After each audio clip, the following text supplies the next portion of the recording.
이번 영상은 어느 때보다 엄중합니다. 이것은 지나간 과거사가 아닙니다. 지금 당장 미국을 흔들고 있는 피의 숙청, 그 2026년 대격변의 현장입니다. 단 1초도 놓치지 말아야 합니다. 지금 미국에서 일어나는 일들이 곧 대한민국의 운명과 결정되어 있기 때문입니다. 2020년 5년 전 10월 19일 새벽 6시 34분, 이 시간은 미국 정보기관의 사망 선고를 받던 치욕의 역사입니다. 마이클 로렐의 이메일 한 통이 CIA 심장부가 움직였습니다. 불과 37분 만에 떨어진 초고속 승인, 현직 요원까지 동원된 서명 강요, 이것은 실수가 아니라 국가기관이 특정 후보를 위해 기획되어 있던 명백한 미국의 내란입니다. 그 51인의 배신자 반역자들, 그 추악한 가면을 벗깁니다. 이 내면에는 대한민국의 미래가 있습니다. 안녕하세요. 서사가 살아있는 오디세이 글로벌 부정선거 28번째 시간 51인의 반역자 편을 시작합니다. 이 험한 세상, 여러분의 댓글 하나, 응원 한마디가 저에게 큰 힘이 됩니다. 방송 시작 전에 좋아요, 구독, 알림 설정까지 꾹 누르시고 우리 끝까지 함께 갑시다. 2026년 1월 3일 어제입니다. 기득권 카르텔의 저승사자로 알려진 케스 파텔 FBI 국장이 2020년 10월 19일이야말로 미국 정보기관이 사망했음을 알리는 치욕스러운 부고장이 날아든 날이었음을 공식 선언했습니다. 이것은 모든 증거는 이제 검토가 끝났다, 사법 처리만 남았다는 중대 선언입니다. 2020년의 대선 공작의 행동대장은 마이클 로렐, 그는 33년간 CIA에 몸담았고 정보기관의 대부 같은 존재였습니다. 그런 그가 10월 19일 6시 34분 CIA 산하 출판심의위원회에 이메일 한 통을 던졌습니다. 놀랍게도 모렐의 성명서 승인 요청은 접수부터 최종 승인까지 불과 37분 만에 모든 절차가 끝마쳤습니다.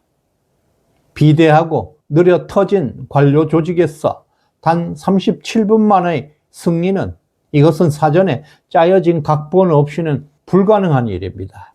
이것은 작전 개시 신호였습니다.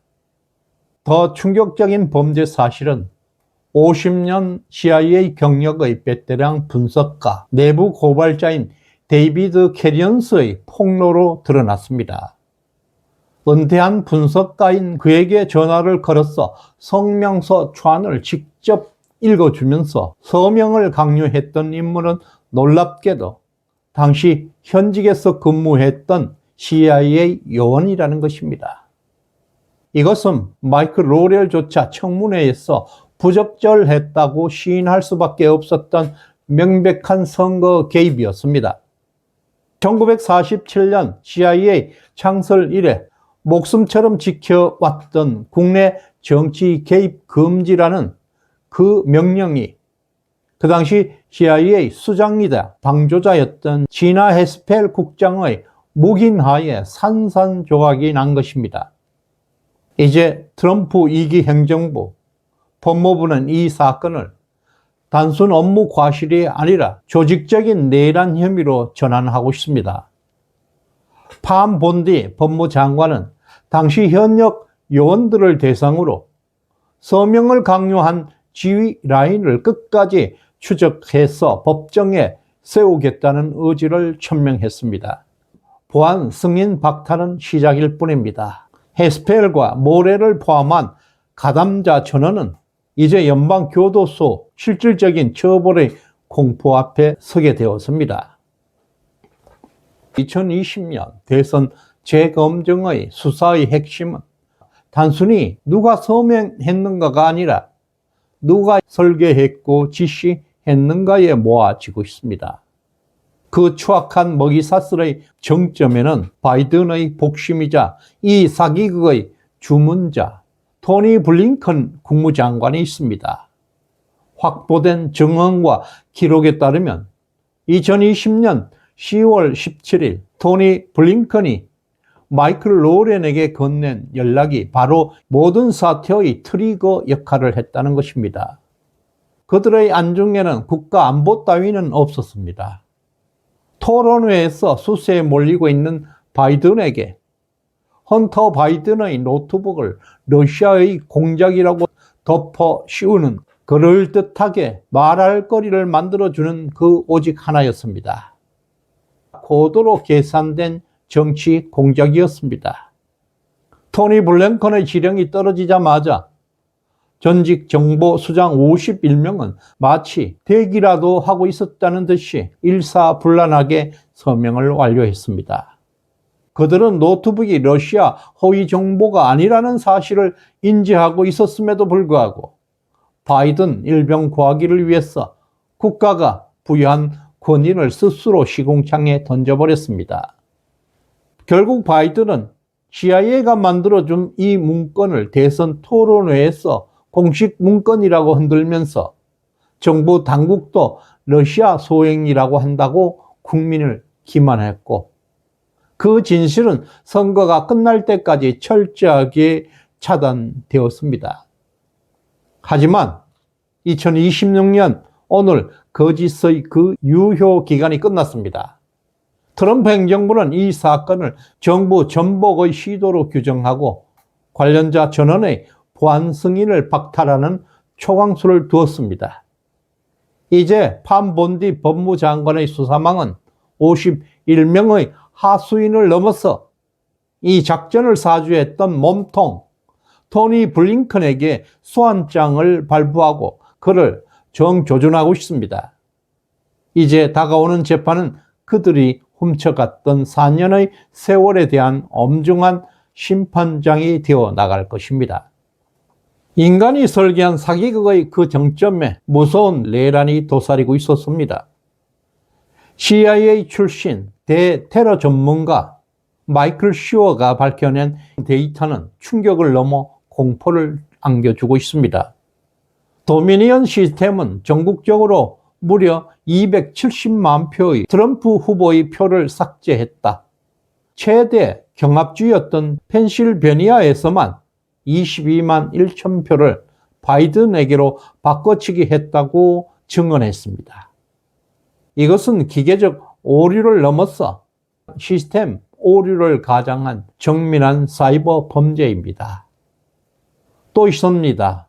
NSA 선임 분석가 출신이었던 사이버 전문가 커크 워비의 폭로에 따르면 슈퍼컴퓨터 해머와 소프트웨어 스코드 카드가 인터넷으로 전송되는 투표 데이터를 마이크로초, 마이크로세컨드 단위로 트럼프 표를 실시간으로 가로채 조작했다는 것입니다. 3% 미만 정교한 수치로 조작함으로써 시스템 경보를 피해서 미국의 주권을 난도질한 것입니다. 그러나 2026년 거짓의 장벽은 이제 무너지고 심판의 시간이 도래하고 있습니다. 트럼프 대통령은 2020년 그 선거 당시에 역사상 가장 안전한 선거라고 국민의 눈을 가려왔던 조작했던 크리스 크랩스 전 CISA 국장의 보안 승인을 즉각 박탈하는 행정명령에 서명했습니다. 더 이상 전직 관료가 아니라 국가안보 위협 대상자로 규정했다는 신호입니다.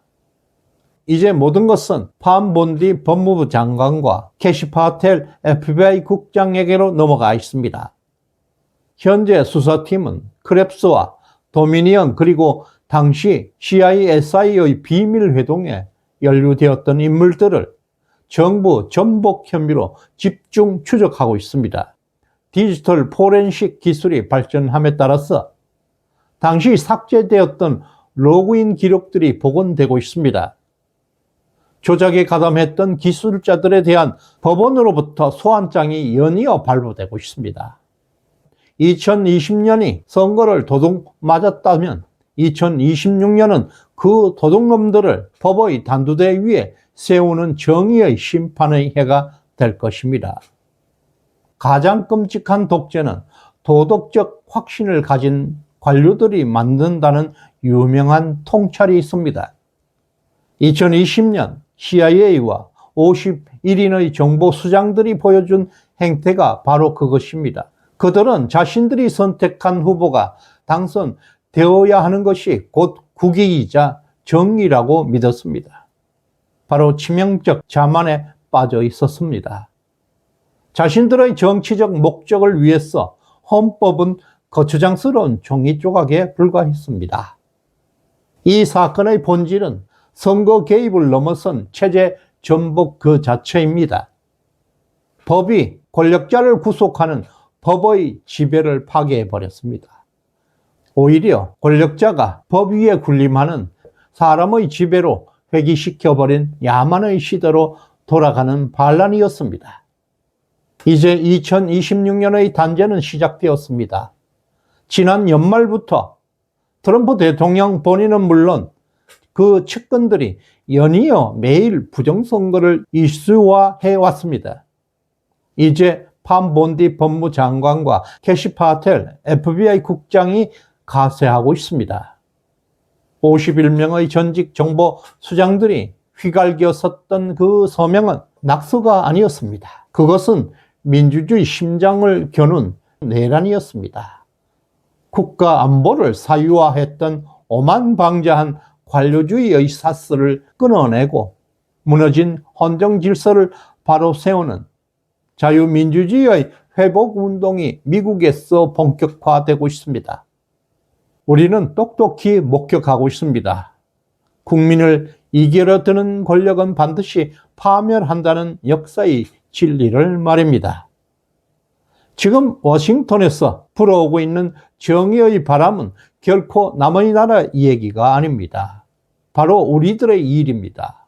이번 미국의 수사 결과는 태평양을 건너와서 굳게 닫혀있는 대한민국의 부정선거 진실을 규명하는 결정적 열쇠가 될 것입니다. 후원해주신 안성남님, 김희숙님, 대단히 고맙습니다. 다음 시간에 뵙겠습니다. 감사합니다.